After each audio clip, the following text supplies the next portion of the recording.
আসসালামু আলাইকুম ভিউয়ার্স, সবাই কেমন আছেন? 3-4 দিন পর আবার আসলাম আপনাদের মাঝে।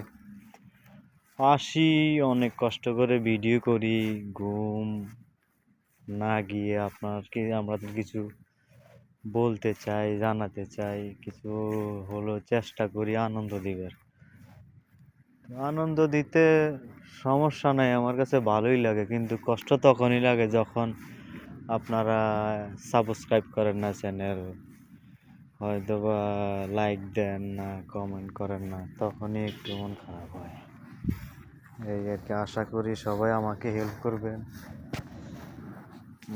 লাইক দিবেন, কমেন্ট করবেন, এতে আপনাদেরই লাভ। আমিও আপনাদের একজন ভালো বন্ধু হয়ে গেলাম, ভালো ভিউয়ার্স হয়ে গেলাম, আপনারাও আমার বন্ধু হয়ে গেলেন, ভালো ভিউয়ার্স।